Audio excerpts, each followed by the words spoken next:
Bonjour tout le monde, bienvenue aux capsules santé de la clinique CMIE. Aujourd'hui, on reçoit Joëlle Landry, qui est consultante en nutrition, naturithérapeute. Et Joëlle, tu vas nous parler du sucre. Oui, tout à fait. Cet ennemi, on l'aime pas. Donc, Joëlle, pourquoi est-ce que ce phénomène est vraiment grandissant dans notre société? Je crois que les entreprises ont compris que tout le monde a un goût inné pour le sucre et il y en a vraiment de plus en plus dans tous les produits. En fait, à l'épicerie, lorsqu'on se rend à l'épicerie, 80% des produits qu'on va retrouver contiennent du sucre ajouté. Donc, on en a partout. Puis depuis les années 80, il y a eu la grosse mode des diètes faibles en gras, faibles en sel, mais quand on retire un macronutriment d'un aliment, bien nécessairement, le goût va changer, puis il va être probablement moins bon, moins goûteux. La texture va être différente. Donc, pour remplacer le sel qu'on enlève ou le sucre qu'on enlève depuis le sel ou le gras qu'on enlève depuis les années 80, les compagnies rajoutent du sucre. Donc, de plus en plus, c'est énormément présent, puis c'est un fléau, en fait. Ah, il y en a vraiment partout. Ouais, hein. Puis même que je lisais que depuis l'ère industrielle, dans les derniers 100 ans, la consommation de sucre a augmenté de 300%, ce qui est un choc métabolique Tout à fait. vraiment grand pour le corps. Le corps, normalement, prend des millénaires à s'adapter quand il y a des nouvelles choses qui arrivent dans l'alimentation. Des nouveaux aliments, de la variété. Exact. Là, alors que là, en exponentiel. 100 ans, oh, tout à fait. Grand choc métabolique, le corps n'est pas... Puis même les enfants sont exposés, je veux dire, le sucre est tout le temps à la hauteur des yeux des enfants. Donc, dès qu'on est jeune, on est surstimulé par les couleurs de produits, de boîtes de céréales. On est à la caisse au dépanneur, puis les palettes de chocolat fluo, plein de couleurs. Donc, tu sais, on est vraiment exposé. C'est comme rendu naturel pour les gens. C'est normal de consommer du sucre régulièrement. Il y en a partout. Donc, des fois, on se pose juste pas de questions, puis on en mange. Mais le sucre, il faut dire que c'est pas juste dans les palettes de chocolat ou les biscuits non plus, hein. Dans le pain, tout dans les glucides, en fait. Les glucides, c'est du sucre. Donc, tu sais, même si on dit qu'on a des céréales sans sucre ajouté, c'est du sucre ajouté avec des céréales au final. Là, les cornflakes qu'on va consommer, même si c'est marqué sans sucre ajouté, les glucides, au final, quand on les métabolise, c'est la même forme de sucre. Là. Sucre. Exactement. Donc, il y a plein de sucres qui se cachent non seulement en ajout par les compagnies, mais de la nature même, des grains, céréales. Tout à fait. Il y en a partout. Il y en a partout. Il y en a partout. Okay. Puis, c'est mélangeant aussi pour le consommateur parce que si on lit une liste d'ingrédients, il y a plus de 60 synonymes différents de sucre. Oui. Donc, tu sais, des fois, on va lire sirop de riz brun. Puis, dans notre tête, c'est pas marqué sucre, donc c'est pas du sucre, riz brun, bon, ça doit être pas si pire. Mais non, tu sais, au final, c'est du sucre qu'on consomme, donc c'est juste omniprésent partout. Donc, des fois, juste un petit conseil que je peux donner, si vous regardez une liste d'ingrédients, c'est sûr que la plupart du temps, plus c'est court, moins ça va être transformé, plus l'aliment va rester proche de la nature, donc ça devrait être un meilleur choix, mais idéalement, aucune liste d'ingrédients. Si vous prenez une pomme, il n'y a pas de liste d'ingrédients. Vous mangez une pomme, voilà. Oui, il y a du sucre dedans, mais combiné avec les fibres, ça n'a pas le même impact sur notre métabolisme. Fantastique. Merci, Joëlle. C'est quoi les conséquences d'une diète riche en sucre? Bien évidemment, obésité, gain de poids, mais aussi fatigue. Le sucre, en fait, va créer... Plus on consomme de sucre, plus notre corps produit de l'insuline pour stabiliser notre taux de sucre. Mais l'insuline, c'est l'hormone la plus impliquée dans la prise de poids. Donc, on prend du gras à force de consommer du sucre trop quotidiennement dans notre alimentation. Donc, évidemment, diabète de type 2, c'est un fléau aussi en ce moment. Fatigue, troubles digestifs aussi, déséquilibre du microbiome. Hein. On sait que nos intestins, les bactéries qu'il y a dedans se nourrissent du sucre. Donc, les bonnes bactéries, mais autant que les mauvaises, ça peut créer vraiment des problèmes à ce niveau-là aussi. Il y a beaucoup de conséquences. C'est ça, puis juste avec les bactéries, quand on mange du sucre, on installe les bactéries qui veulent manger du sucre. Donc, ces bactéries-là vont nous donner des fringales de sucre. En plus, on a encore plus de rage. Plus on en mange, plus on a des rages. Exactement. Plus on en mange, pire c'est. C'est un cercle vicieux. Ben, c'est pour ça qu'on dit que c'est un peu une dépendance. Hein? Exactement. C'est additif, le sucre. Hein. C'est plus qu'une drogue. Là, on disait 8 fois plus que de la cocaïne. C'est énorme là, quand même. Donc, plus on en mange, plus on en veut. C'est un cercle vicieux. Donc, il faut essayer de se retirer de ça en choisissant les meilleurs aliments possibles. Joël, le phénomène du diabète de type 2 est en forte progression. Puis, à ton avis, est-ce que ça peut être prévenu?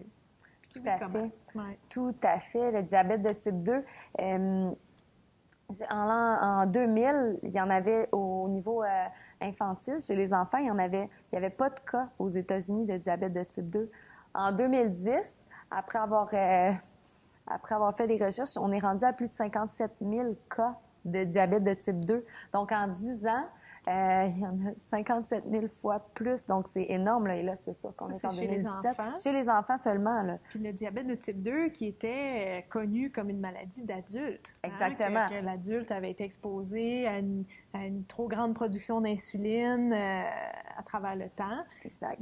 Puis là, c'est rendu vraiment chez les enfants, comme je disais comme on disait plus tôt, avec l'omniprésence du sucre, des produits transformés, raffinés, c'est sûr que les cas de diabète de type 2 sont en hausse.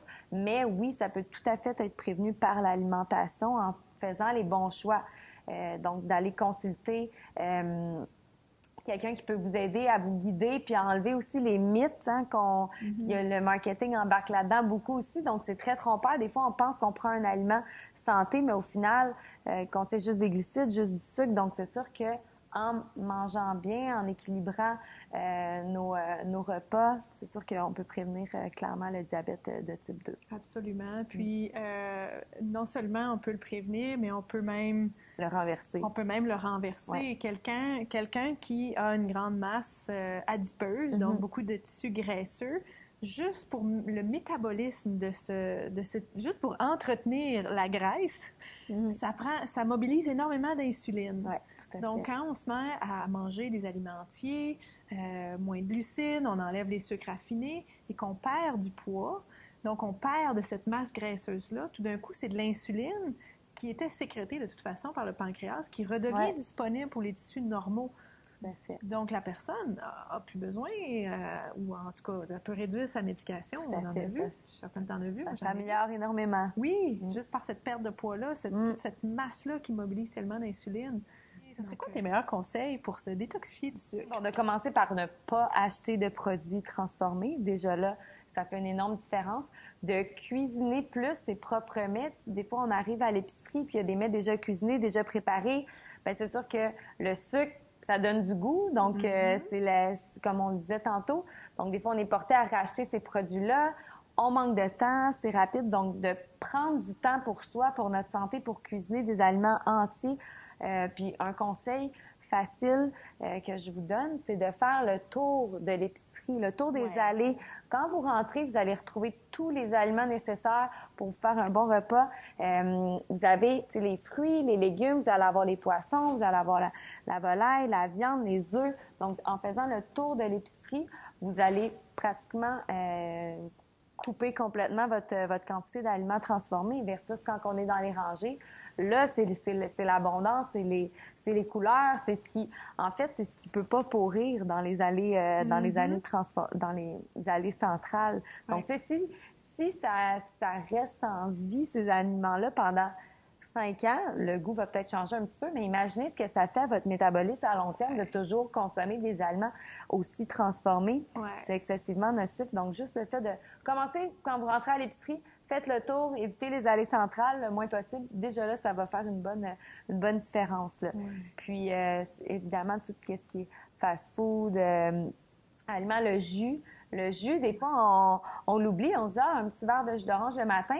Mais dans votre verre de jus d'orange, vous pouvez retrouver, sans qu'il y ait de sucre ajouté, là, vous pouvez avoir un 45-50 grammes de sucre dans votre verre de jus en commençant votre journée.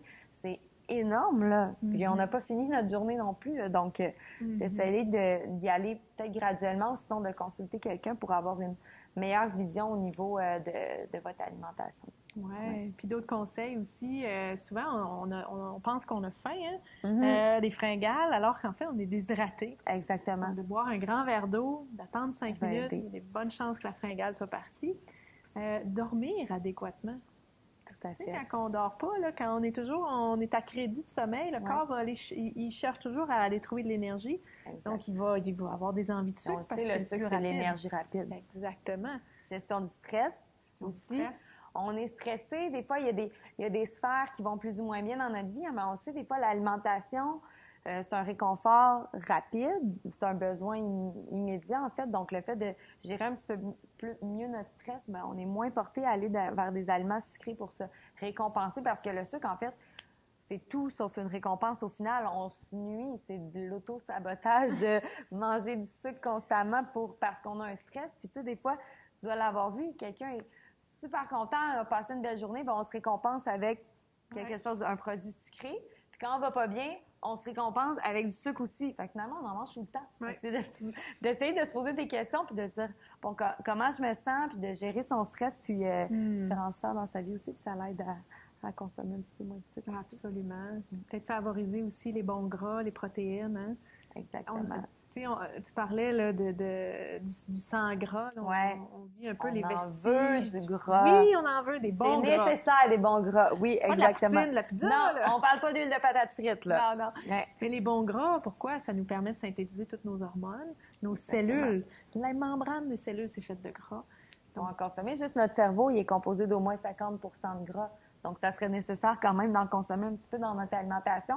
Quand on parle de bons gras, on va parler d'huile de coconut, on va parler d'avocat, on va parler d'olive, d'huile d'avocat aussi. Les graines de chia. Les graines de chia, les noix, les graines, le chocolat noir, pas le chocolat au lait, mais tu sais, le chocolat à 80-85 c'est une source de bons gras aussi. Puis, on développe un goût aussi pour des... puis plus vous modifiez votre alimentation, en intégrant un petit peu plus de protéines, un petit peu plus de bons gras, moins vous avez besoin de ces envies de sucré-là parce que votre glycémie est vraiment plus stable et stabilisée. Donc, dans ce temps-là, les cravings, les rages de sucre sont vraiment moins présentes aussi. Absolument, absolument. C'est la glycémie, là, c'est ouais. le taux de sucre dans le sang, c'est un des piliers qui libère des fringales de sucre. Exactement. Quand on arrive à stabiliser cette glycémie-là, on n'a plus le gros coup de barre à 3-4 heures, puis il faut se garocher d'un beignes puis d'un bagel, tu sais. Ouais. Donc, l'objectif, en fait, pour se désintoxiquer du sucre, finalement, c'est de stabiliser notre glycémie le plus possible,